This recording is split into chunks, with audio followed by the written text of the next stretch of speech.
My greedy daughter-in-law said, "You're not going to live for free under my roof. Just sign the house transfer." The next day, I packed my bags, $500,000 destined to my caregiver. I'm glad to have you here. Follow my story until the end and comment the city you're watching from so I can see how far my story has reached. And subscribe for more beautiful stories. I never thought I'd hear those words from someone I had welcomed into my family with open arms. My name is Edna, and at 73, I believed I'd seen enough of life to know when someone was genuine. But Fallon, she proved me wrong in the cruelest way possible. It all started 3 months ago when I took that terrible fall in my bathroom. The house, the beautiful 2-story colonial that Walter and I had saved for decades to build, suddenly felt like a trap. The stairs I once climbed without thinking became mountains. The bathtub, where I'd nearly cracked my skull, became a daily reminder of my fragility. "Mum, you can't stay here alone anymore," Graham said, his face etched with genuine concern. "My son has always been gentle-hearted, just like his father. Fallon and I have plenty of room, just until you're back on your feet." I didn't want to leave my home. Every corner held memories of Walter, the kitchen where he'd surprise me with coffee on Sunday mornings, the living room where we'd dance to old records, the garden we'd tended together for 30 years. But Graham was right. I couldn't manage alone, not anymore. "It's temporary," I assured myself as I packed a small suitcase, "just until I can hire some help." The first few weeks at Graham and Fallon's house weren't terrible. Their home was modern, all sleek surfaces and minimal decoration, nothing like my cozy lived-in space. Fallon kept everything spotless, making me feel like an intruder every time I left a cup on the counter or a book on the sofa. "Mother, we have coasters for a reason," she'd say, with that tight smile of hers. I'd apologize and remind myself to be grateful. I tried to contribute where I could. I cooked meals when my hip wasn't hurting too badly. I minded their cat when they went out. I even offered to pay rent, but Graham wouldn't hear of it. "Don't be ridiculous, Mum. We're family." Family. The word used to bring me comfort. Everything changed when I mentioned hiring a part-time caregiver so I could return to my own home. We were having dinner. A roast I'd prepared despite the pain in my hip. I thought it might soften the blow of my departure.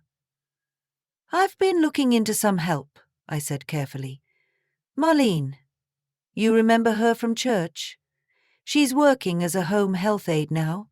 She could come by a few times a week." The silence that followed was deafening.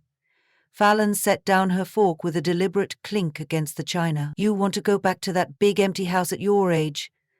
She exchanged a look with Graham that made my stomach tighten. "It's my home," I said simply. "Mum, we've been talking," Graham started, not meeting my eyes. "That house is too much for you now. The stairs, the maintenance. We think you should consider selling it." Fallon finished, her voice suddenly honey-sweet. "You could stay here permanently? We'd love to have you." The way she said it, without warmth, without sincerity, sent a chill through me. "I appreciate the offer, but I'm not ready to sell. That house is all I have left of your father." I looked at Graham, willing him to understand. "Don't be sentimental, Edna," Fallon said, dropping the pretense of sweetness. "It's just a house, and frankly, it's an asset that's sitting there empty while you're here." Graham shifted uncomfortably but said nothing. This wasn't the first time he'd stayed silent when Fallon spoke harshly to me. "I've made up my mind," I said, trying to keep my voice steady. "I'm going home next week." That night, I heard them arguing in their bedroom. Graham's voice was pleading, Fallon's sharp and insistent.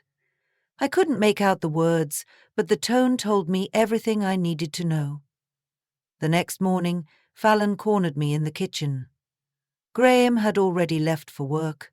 and the house was quiet except for the hum of the refrigerator. "Let me be direct, Edna," she said, leaning against the counter, arms crossed over her expensive silk blouse. "Graham and I have been carrying the burden of your care for months now. It's affecting our marriage, our finances, our peace of mind." I opened my mouth to remind her it had only been 8 weeks and that I'd contributed in every way I could, but she cut me off. "You won't live for free under my roof. Sign the house transfer now." Her eyes were cold, calculating. "We need that property for our future, for our retirement." The shock of her words left me breathless. This woman, who had married my only child, who had been part of my family for 15 years, was demanding I sign over my home, the home Walter and I had scraped and saved for, the home where Graham had grown up, as payment for 8 weeks of reluctant hospitality. I didn't argue. I didn't cry. I simply turned and walked to the guest room where I'd been staying. With hands that trembled slightly, I began to pack my bags. The next morning, when Graham had left for work and Fallon was at her yoga class, I called a taxi. I left a note on the kitchen counter. "Gone home, don't worry about me. Love, Mum." What I didn't tell them was that I wasn't going back to my house. Not yet. And I certainly didn't tell them about the $500,000 that Walter had left me. Money that not even Graham knew about. Money that, after last night, I had decided would never go to them. The taxi driver gave me a concerned look through the rear-view mirror as I settled into the back seat, my small suitcase and tote bag beside me. "You all right, Mom?" he asked, his kind eyes crinkling at the corners. "You look like you've had a rough morning." I managed a weak smile. "Just a change of plans," I said, my voice steadier than I felt. "Could you take me to 437 Maple Street, please?" As we pulled away from Graham and Fallon's pristine suburban home, I didn't look back. The weight of Fallon's words, "You won't live for free under my roof," still pressed against my chest, making it difficult to breathe. How could someone be so callous? And how had I missed the signs for all these years? The taxi wound through familiar streets, passing the grocery store where I'd shopped for decades, the park where I'd pushed Graham on the swings as a toddler, the church where I'd said goodbye to Walter 5 years ago. My life in this town stretched back nearly 50 years, yet suddenly I felt like a stranger. "Here we are, ma'am," the driver announced, pulling up to a modest apartment complex. I paid him, adding a generous tip that made him smile, and gathered my belongings. I stood on the sidewalk for a moment, gathering my courage. Then I made my way to apartment 3B and knocked. Marlene opened the door, her round face registering surprise and then concern. "Edna, what in the world?" She looked at my suitcase, then back at my face. Understanding dawned in her eyes. "Come in, come in." Marlene had been my nurse when I was recovering from my hip replacement 2 years ago. Since then, she'd become something more, a friend, a confidant, someone who checked in on me regularly. When I mentioned needing a caregiver after my fall, she'd immediately offered her services. "I hope I'm not imposing," I said, as she ushered me inside her small but tidy apartment. I didn't know where else to go. "Don't you dare apologize," Marlene said firmly, taking my bag. "You're always welcome here. Now sit down and tell me what happened." Over cups of strong tea, I told her everything. The fall, moving in with Graham and Fallon, and finally Fallon's ultimatum. Marlene's expression darkened as I spoke. "That woman," she muttered, shaking her head. "Always thought she had dollar signs where her heart should be. I just can't go back there," I said, my voice finally breaking. "And I'm not ready to go home alone." "Then you'll stay here," Marlene declared, as if it were the most obvious solution in the world. I've got a pull-out sofa that's surprisingly comfortable. We'll figure out next steps when you're feeling stronger." The relief that washed over me was so intense. I nearly wept. "I can pay you," I began, but Marlene waved me off. "We'll sort all that out later. Right now, you need rest." My phone began to ring, Graham's ringtone. I stared at it, torn between maternal instinct and self-preservation. "You don't have to answer," Marlene said gently. But I did. Because no matter what, he was still my son. "Mum, where are you?" Graham's voice was tight with worry. "I came home for lunch and found your note. What do you mean you've gone home? I drove by the house and you're not there." "I'm safe," I said, choosing my words carefully. "I'm staying with a friend for a while." "Is this because of what Fallon said?" he asked, lowering his voice. She didn't mean it the way it sounded. She's just stressed about finances lately." "Did she ask me to sign over my house, Graham?" I asked directly. A pause. She shouldn't have put it that way. We're just concerned about your safety, living alone in that big house. And yes, we could use the help financially, but that's not the main reason." "Graham," I interrupted, "I raised you to be honest. Please don't insult me by lying now." Another pause. Longer this time. "Can we talk about this in person? Please tell me where you are." "Not today," I said firmly. "I need some time to think." "Mum, please." "I'll call you tomorrow," I promised, then ended the call before my resolve could weaken. Marlene gave my shoulder a reassuring squeeze. "You did good, standing your ground." My phone buzzed with a text from Graham. "Fallon wants to apologize. She feels terrible. Please come back." I turned off my phone. That evening, as I settled onto Marlene's pull-out sofa, surrounded by borrowed nightclothes and toiletries, I felt something unexpected. Relief. For the first time since my fall, I wasn't walking on eggshells, wasn't measuring my words, wasn't feeling like a burden. "You know," Marlene said as she brought me an extra blanket, "I've been thinking about getting a roommate anyway. This place is too big for just me, and fixed incomes don't stretch as far as they used to." I knew what she was doing, giving me a way to stay without feeling like a charity case. And I appreciated it more than I could say. "I'd need to contribute," I insisted. "Pay my fair share." "We'll work it out," she promised. "That's what friends do." The next morning, I turned my phone back on to find 8 missed calls from Graham and 3 from Fallon. There were multiple texts, each more urgent than the last. "Mum, please call me. I'm worried sick. Edna, I'm so sorry for what I said. Please come back so we can talk. Mum, if I don't hear from you by noon, I'm calling the police." That last one made me sigh. I called him immediately. "Mum, thank God." Relief flooded his voice. "Are you okay? Where are you?" "I'm fine, Graham. I'm staying with Marlene." "Your old nurse? Why didn't you tell me? I've been out of my mind with worry. I needed some space," I said simply. "Fallon feels awful," he continued. She was way out of line. "We don't want your house, Mum.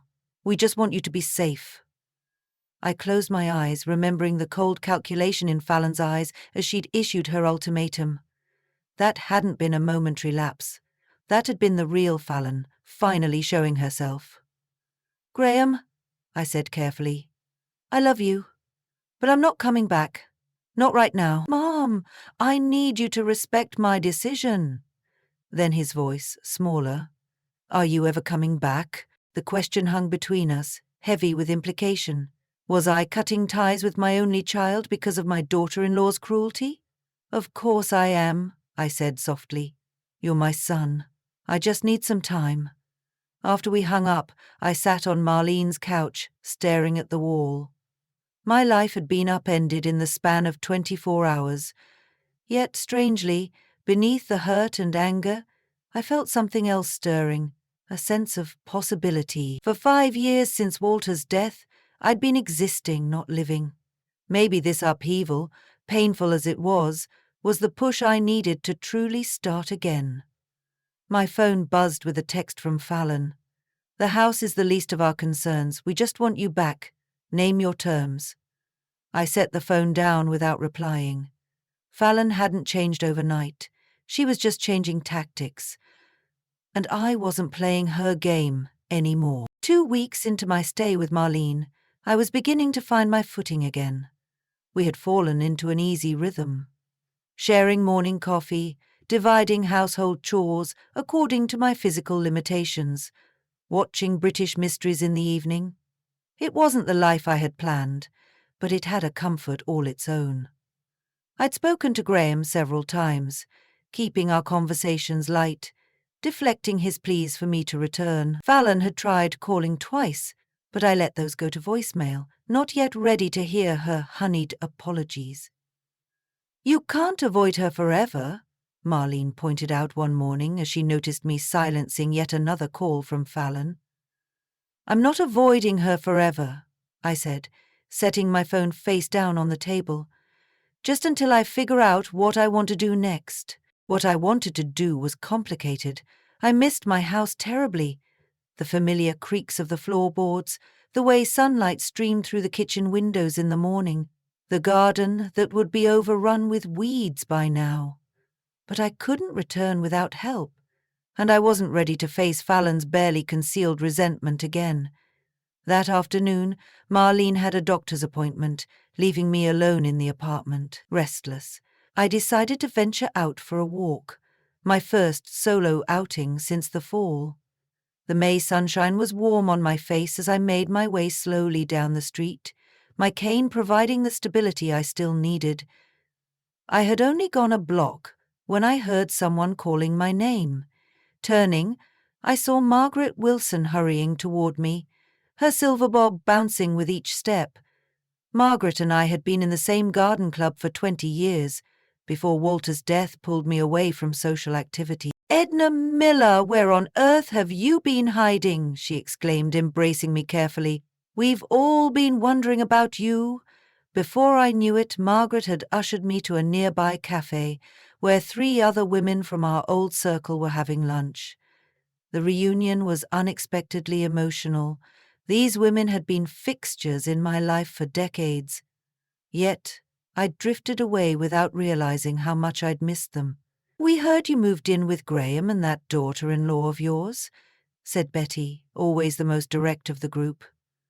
"How's that working out?" I hesitated, not wanting to air family problems, but something in their concerned faces broke my reserve. Perhaps it was the weight of carrying my hurt alone, or perhaps it was simply the comfort of old friends who had known me when I was more than just Graham's mother or Walter's widow. "Not well," I admitted, and found myself telling them everything. The fall, Fallon's ultimatum, my hasty departure, and my current living arrangement with Marlene. "That little gold digger!" snorted Betty, her face flushing with indignation. "I never did like the way she looked at you, like you were an inconvenience she had to tolerate." "Betty," chided Alice, always the peacemaker, "we shouldn't speak ill of Edna's family." "It's not speaking ill if it's the truth," Betty insisted. "And Edna deserves to hear the truth after what that woman tried to pull." "What do you mean?" I asked, suddenly alert. The women exchanged glances. "You didn't know?" Margaret asked gently. "Fallon's been spreading stories for years about how you're struggling financially, how your memory is slipping, how Graham has to help you manage your affairs."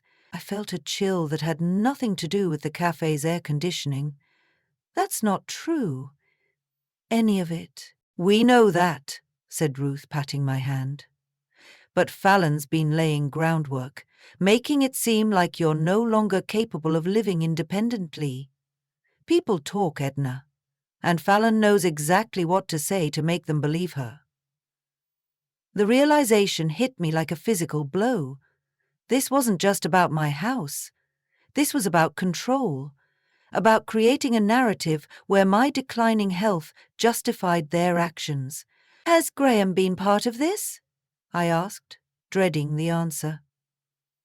No, Margaret said firmly. At least not that we've seen. He always speaks of you with nothing but respect and concern. That was some comfort, at least. As our impromptu lunch stretched into the afternoon, I found myself remembering how it felt to be among peers, women who saw me as a whole person, not just an aging mother who needed management. We laughed about old garden club disasters, remembered friends who had passed, and caught up on neighborhood gossip. When I finally returned to Marlene's apartment, my heart felt lighter. Despite the troubling revelations about Fallon, I had friends. I had a history in this town that predated my daughter-in-law's arrival, and I had resources she knew nothing about. That evening, after Marlene returned, I made a decision. I need to go to the bank tomorrow, I told her. Would you mind coming with me? The next morning, we took a taxi to First National Bank, where Walter and I had been customers for over 40 years. Inside, I asked to speak with Mr. Jenkins, the manager who had handled our accounts since before Walter's passing. Mrs. Miller, what a pleasure, he greeted me warmly, ushering us into his office. It's been too long. How can I help you today? I need to check on an account, I said, straightening my shoulders. The one Walter set up before he died? The special one? Mr. Jenkins nodded knowingly. Of course. Let me pull up that information for you.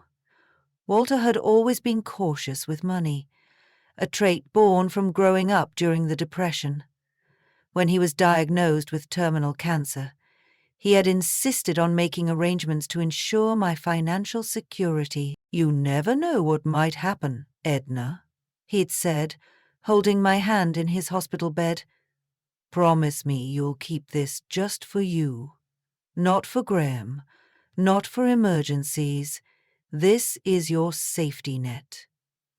I had promised, then filed the information away. In my grief after his passing, rarely thinking about the substantial sum he'd tucked away for me, Mr. Jenkins turned his computer screen so I could see it. There it was, the original $500,000, 0 cents plus interest, untouched for 5 years. Everything appears to be in order, Mrs. Miller, he said. Would you like to make any changes to the account? I thought of Fallon's cold eyes, of the stories she'd been spreading, of her attempt to take my house. Yes, I said firmly. I'd like to update the beneficiary information. For years, Graham had been listed as the sole beneficiary of all my assets. It had seemed natural. He was my only child, my family. But now, with clear eyes, I recognized the need for caution. I'd like to designate Marlene Carter as the beneficiary of this specific account, I said, feeling Marlene stiffen beside me in surprise. Edna. No, she whispered. That's your son's inheritance. I squeezed her hand. Graham will inherit the house and everything else, but this money, this is for the person who's truly been there for me when I needed it most. As we left the bank, I felt a strange mixture of sadness and resolve. I wasn't cutting Graham out of my life or my legacy, but I was protecting myself and acknowledging the painful truth that sometimes family isn't defined by blood, but by actions. My phone buzzed with a text from Graham. Mum, we need to talk. Fallon's planning a family dinner this Sunday. Please come. We both miss you. I stared at the screen, remembering Margaret's words about Fallon's campaign to undermine me. What was she planning now? Are you going to go?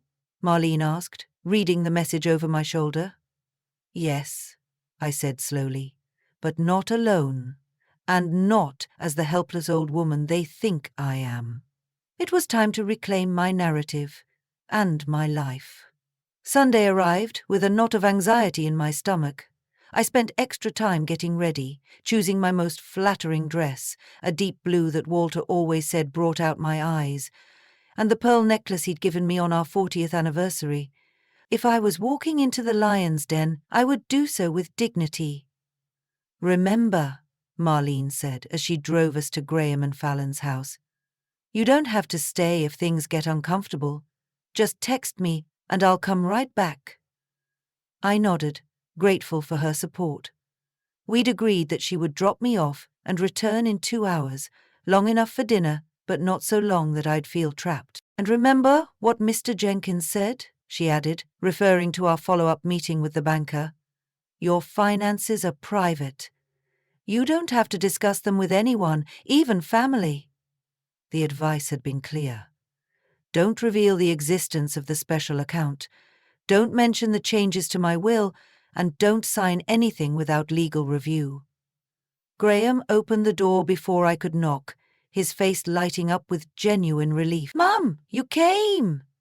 He embraced me warmly, then noticed Marlene in the car. "Isn't Marlene joining us?" "She has other plans," I said smoothly. "She'll pick me up in a couple of hours." A flash of disappointment crossed his face, but he quickly recovered. "Well, come in. Fallon's been cooking all day." The house smelled wonderful. Roast chicken, fresh bread, apple pie. All my favorites. Fallon emerged from the kitchen wearing an apron, her hair perfectly styled despite the hours of cooking. "Edna!" she exclaimed, coming forward to embrace me. "I'm so glad you came. We've missed you terribly." Her performance was flawless. Warm smile, gentle touch on my arm, eyes brimming with what looked like genuine affection. If I hadn't heard her cruel words with my own ears, I might have been fooled. "Thank you for inviting me," I said politely. "Let me take your coat," she offered. "Graham, why don't you get your mother a glass of wine? The white she likes." As Graham disappeared into the kitchen, Fallon's smile remained fixed, but her eyes turned calculating. "You look well, Edna. Better than when you left us." "Marlene has been taking good care of me," I replied evenly. "Ah, yes, Marlene." Her tone suggested she found the arrangement distasteful. "Well, we're hoping you'll reconsider your situation. This is your home too, you know." Graham returned with my wine before I could respond, and Fallon seamlessly shifted back into the role of doting daughter-in-law. Dinner was a masterclass in manipulation. Fallon served dish after dish of my favorites, reminisced about happy family moments, and repeatedly touched my hand or arm in a show of affection. Graham seemed genuinely pleased to have me there, though I noticed he deferred to Fallon at every turn, watching her for cues on what to say or do next.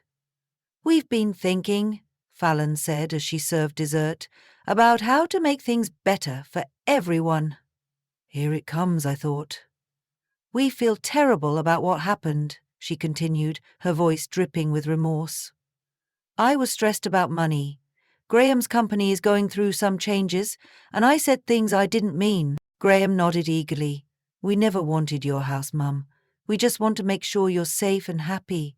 "Exactly," Fallon agreed. "And living with Marlene? Well, it's not a long-term solution, is it? She's not family."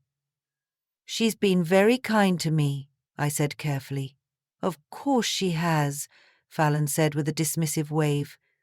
"But you belong here, with us, with your son." The emotional manipulation was so transparent it was almost laughable. Yet I could see Graham believed every word, his eyes pleading with me to agree. "We've even thought about converting the den into a bedroom for you," he added, "so you wouldn't have to use the stairs." "That's very thoughtful," I murmured, taking a sip of wine to hide my expression. "So you'll come back?" Fallon pressed, a hint of impatience breaking through her solicitous facade. "I need some time to think about it," I hedged. "It's a big decision." Fallon's smile tightened almost imperceptibly. "Of course. Take all the time you need." After dessert, Graham suggested we move to the living room for coffee. As I stood to help clear the dishes, Fallon insisted I relax. "You're our guest tonight," she said. though I noticed she had no problem letting Graham help. Left alone for a moment, I decided to use the bathroom. As I passed by the partially open door of the Home Office, I heard Fallon's hushed voice. "Just need more time. She's being stubborn." Curiosity overrode my better judgment, and I paused, listening. "Are you sure about this?" asked a male voice I didn't recognize. "The lawyer said—" "I know what the lawyer said," Fallon hissed. "But if she agrees to move back in, we can establish the dependency much faster. Once she's here, we can show she can't manage on her own. Then the conservatorship will be easy." My blood ran cold. Conservatorship? They were planning to have me declared incompetent. "And the house?" the male voice asked. "Once we have legal control, selling it will be the first order of business. The market's hot right now.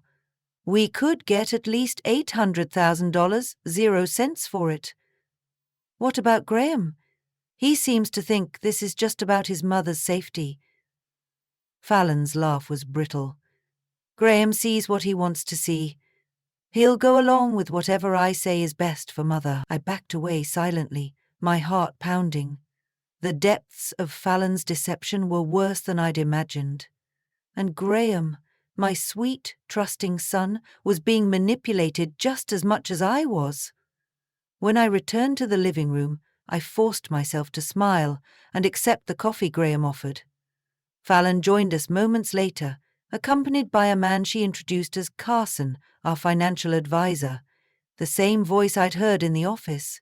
"Carson was just leaving," Fallon said smoothly, but his eyes lingered on me with an assessing look that made my skin crawl. The conversation turned to innocuous topics: neighborhood news, an upcoming community festival, Graham's work.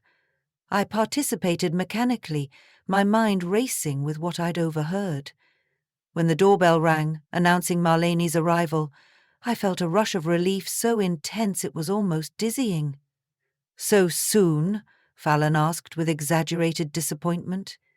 "We were hoping you'd stay longer, maybe even overnight." "Another time, perhaps," I said, rising carefully to my feet. "Thank you for dinner. It was lovely." Graham walked me to the door, his face troubled. "Mom, I hope you'll think about coming back. It's not the same without you." I reached up to touch his cheek, my heart aching for the little boy who used to believe I could fix anything. "I'll think about it," I promised, but we both knew I meant something different than he did. In the safety of Marlene's car, I finally allowed myself to tremble. "They're planning to get a conservatorship over me," I told her, my voice barely above a whisper. "They want to declare me incompetent so they can sell my house." Marlene's hands tightened on the steering wheel. "Over my dead body," she said fiercely. "We're calling a lawyer first thing tomorrow." As we drove away from the house where my son lived with a woman who was plotting to strip me of my autonomy, I felt something shift inside me. The hurt and betrayal were still there, but they were now joined by something stronger. Determination. Fallon thought I was a helpless old woman she could manipulate and discard. She was about to learn how wrong she was. Because if there's one thing I've learned in my 73 years, it's that you should never underestimate a woman who has nothing left to lose. "Absolutely not," said Patricia Winters, the elder law attorney Marlene had found for me. "There's no grounds for a conservatorship in your case, Mrs. Miller. You're mentally sound, you have support systems in place, and you're managing your own affairs capably." We sat in her office the Monday morning after the disastrous dinner at Graham and Fallon's house. The office was warm and inviting, with comfortable chairs and framed diplomas that testified to Patricia's expertise. But could they try anyway? I asked, the worry that had kept me awake all night still gnawing at me. Patricia leaned forward, her grey eyes serious behind stylish glasses. "They could try.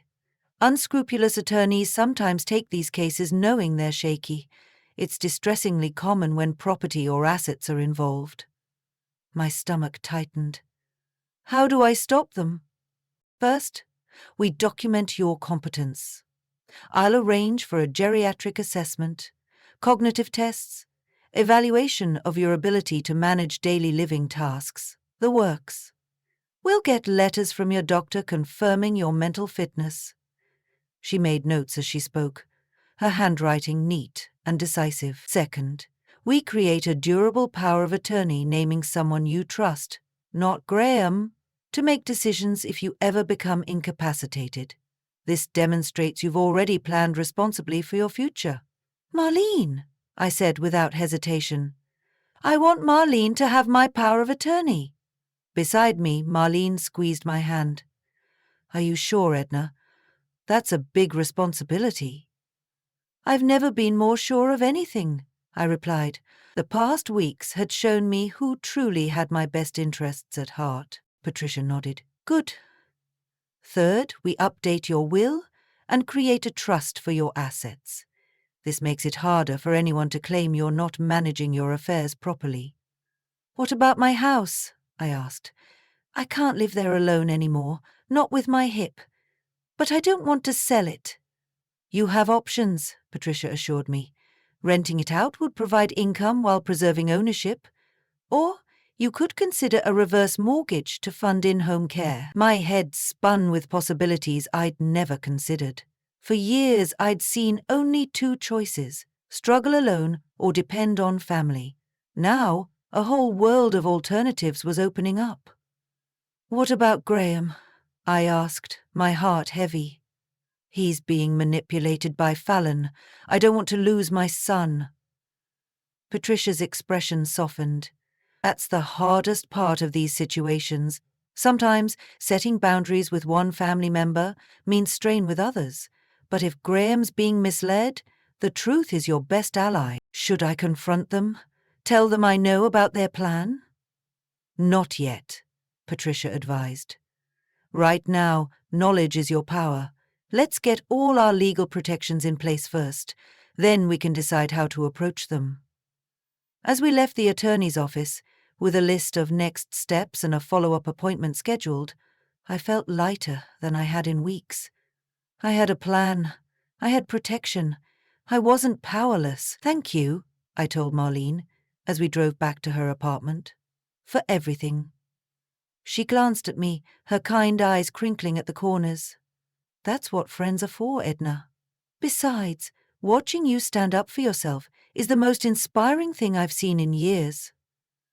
Over the next 2 weeks, I followed Patricia's advice methodically. I underwent a comprehensive geriatric assessment, which I passed with flying colors. Your cognitive function is above average for your age group, the specialist told me with a smile. I'd say you're sharper than many of my 50-year-old patients. I established a durable power of attorney naming Marlene as my representative. I updated my will, creating a trust for the house that would allow Graham to inherit it eventually, but prevent it from being sold without my explicit consent. And I consulted with a financial advisor about my options for the $500,000, 0 cents, that Walter had left me. Throughout this flurry of activity, I maintained sporadic, pleasant contact with Graham. I answered his calls, shared mundane details about my days, but deflected any pressure to move back in with them. When Fallon called, I was polite but distant, giving her nothing she could use against me. I just don't understand why you're being so stubborn, Edna, she said, during one particularly tense call. We have plenty of room, and Graham misses you terribly. I appreciate your concern, I replied evenly, but I'm quite content with my current arrangement. With a hired nurse. Her contempt leaked through, despite her efforts to sound concerned.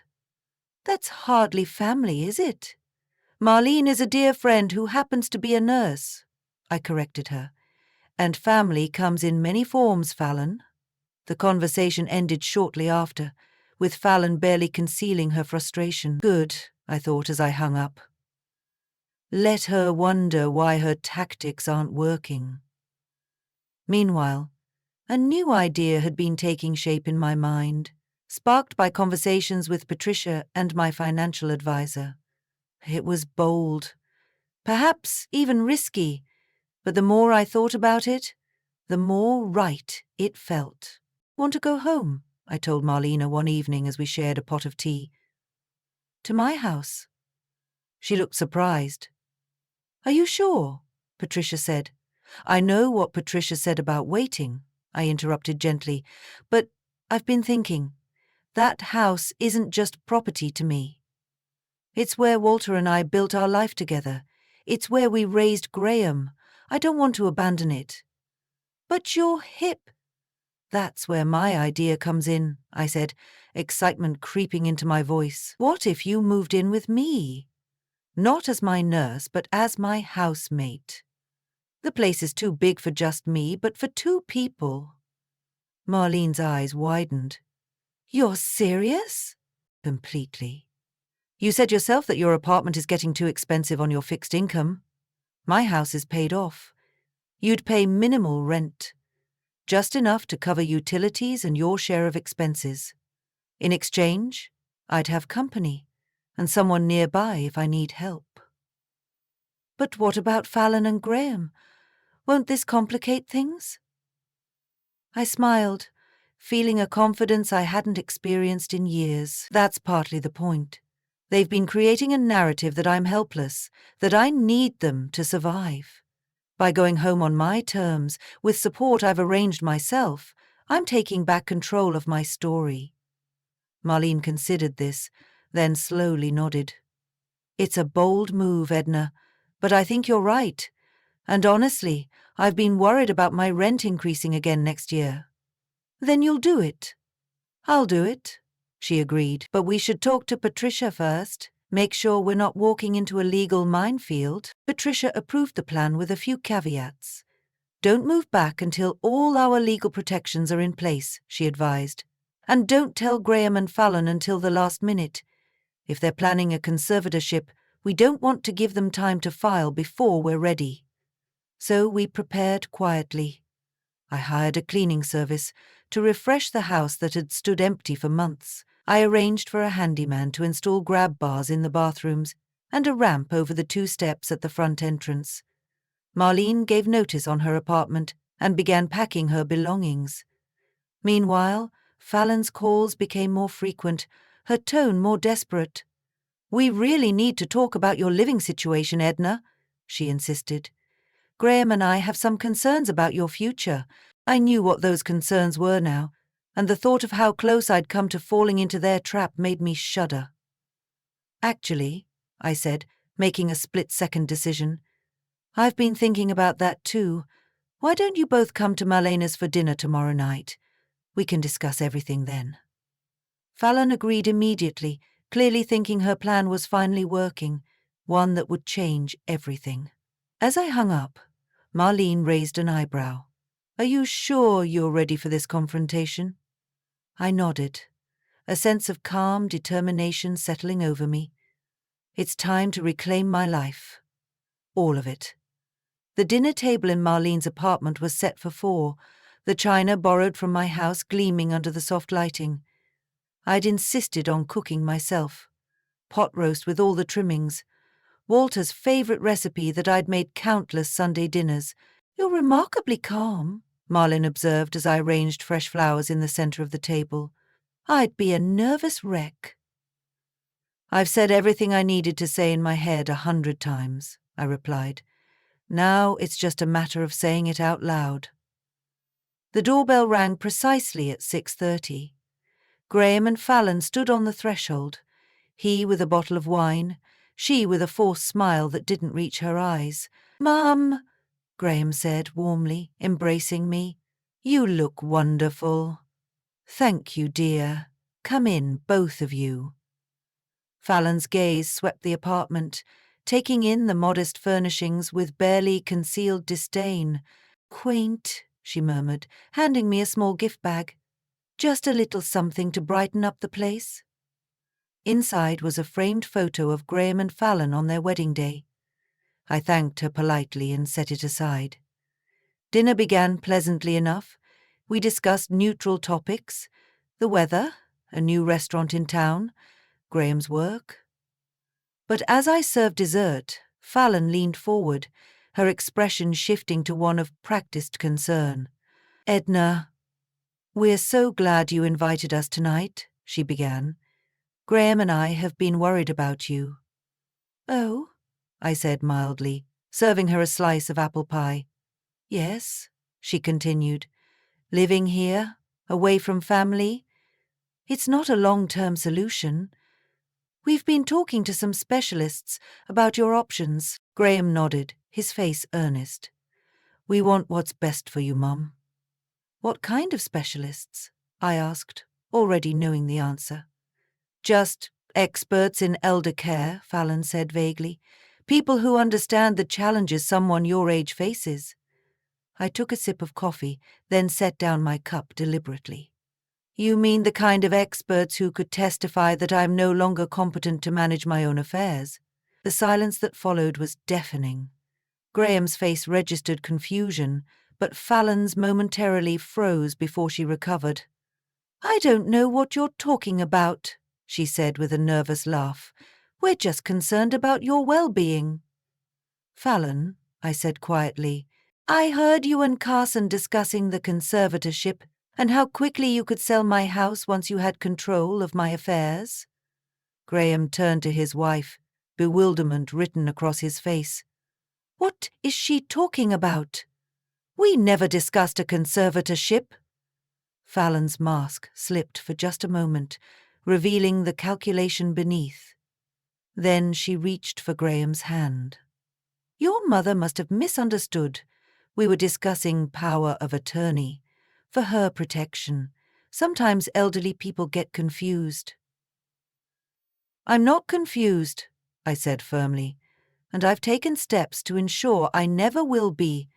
At your mercy." From my purse I withdrew a folder containing copies of all the legal documents Patricia had helped me prepare. I laid them on the table one by one. "This is the report from my geriatric assessment confirming I'm fully competent. This is my durable power of attorney, naming Marlene as my representative. This is the trust I've established for my house, preventing its sale without my explicit consent." Graham stared at the documents, then at his wife. "Fallon, what's going on?" "Your wife has been planning to have me declared incompetent," I said gently. "She's been spreading stories about my declining mental health for years, laying the groundwork. The house was just the first step." "That's ridiculous," Fallon snapped, but her confident facade was crumbling. "Graham, don't listen to this nonsense. Your mother clearly needs help. She's paranoid, making wild accusations." "Stop," Graham said, his voice uncharacteristically firm. "Just stop, Fallon." He turned to me, his eyes troubled. "Mum, is this true?" "Ask her about Carson," I suggested. "Ask her about the $800,000, 0 cents, she thought she could get for my house." Graham's face darkened as recognition dawned. "The conversation in the office that night, when Mum came for dinner.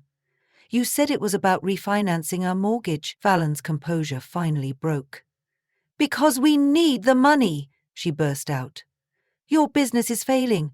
We're drowning in debt. And she's sitting on a gold mine. That house is worth a fortune in today's market, and she's too selfish to help her own son." The naked greed in her voice seemed to shock even her.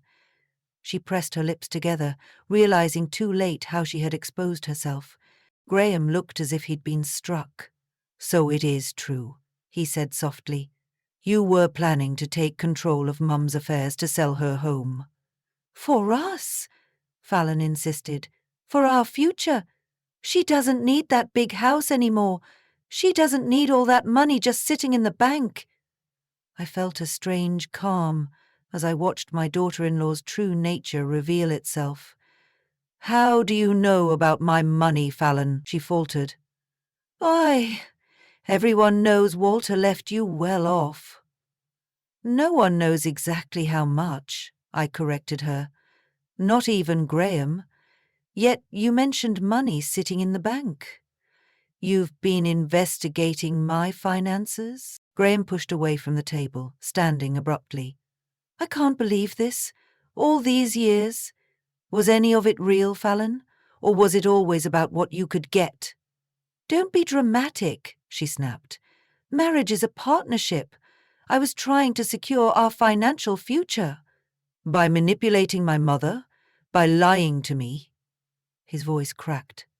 By making me think Mum needed our help, when really you were just after her assets. Fallon stood as well, her face flushed with anger. Fine. If you're going to side with her, go ahead. But don't come crying to me when we lose the house because you were too principled to do what needed to be done. With that, she grabbed her purse and stormed out the door, slamming it behind her. Graham sank back into his chair, looking shell-shocked. Mum, I had no idea. I swear I thought we were trying to help you. I never would have agreed to what she was planning. I know, I said softly, reaching across the table to take his hand. You've always had a trusting heart. It's one of the things I loved most about you. Tears welled in his eyes. I've been such a fool. No, I said firmly. You've been a son who wanted to believe the best of the woman he married. There's no shame in that. We talked for hours after that. Graham finally seeing the pattern of manipulation that had been hidden in plain sight, how Fallon had isolated him from his friends, how she'd controlled their finances while keeping him in the dark, how she'd undermined his confidence while making him dependent on her approval. What happens now? He asked eventually, exhaustion etched on his face. Now, I said, we both start fresh, and I have a proposal that might help us both. I told him about my decision to return to my house, with Marlena as my housemate. There's a separate apartment over the garage, I reminded him. It has its own entrance, its own small kitchen. It was meant to be a mother-in-law suite someday. You want me to move in there? He asked, surprised. If you need a place while you figure things out, I said carefully. No pressure, no strings, just family supporting family, the way it should be. 6 months later, on a warm autumn afternoon, I sat on my front porch swing, watching the neighborhood children play across the street. Beside me, Marlene was engrossed in a mystery novel, occasionally reading passages aloud that she found particularly clever. The sound of a car in the driveway made us both look up. Graham emerged, carrying groceries, his face relaxed in a way it hadn't been for years. In the months since that fateful dinner, so much had changed. Graham had moved into the garage apartment temporarily, then decided to stay when he realized how much he enjoyed being close to home. The divorce from Fallon had been messy but mercifully quick. Her fury at being exposed had made her careless, and Graham's attorney had secured a fair settlement. Most importantly, Graham and I had rebuilt our relationship on a foundation of honesty and mutual respect. He'd found a job he enjoyed at a local community college, teaching business classes. I'd watched him gradually reclaim his confidence, his humor, his joy. As for me, I'd found an unexpected contentment in this new chapter of my life. Marlene and I had settled into an easy companionship, our different strengths complementing each other perfectly. The house that had once felt too empty now hummed with life again. "I got that bread you like," Graham called as he climbed the porch steps, "and fresh strawberries for dessert." "Perfect," I smiled. "Marlene made lemonade this morning." As we moved inside to prepare dinner together, a nightly ritual that had become precious to all of us, I caught sight of Walter's photo on the mantel. He seemed to be smiling at the scene before him, his wife, his son, and the family we had created, not through blood, but through choice. That night, as I lay in bed reflecting on the journey of the past year, I thought about the true meaning of legacy. It wasn't about money or property, though Walter's foresight in setting aside that $500,000 had given me the freedom to stand my ground. It wasn't even about the house itself, though I was grateful to be back within its familiar walls. No, The real legacy was the strength I'd found within myself, the courage to say no, the wisdom to recognize true friendship, the resilience to begin again at 73.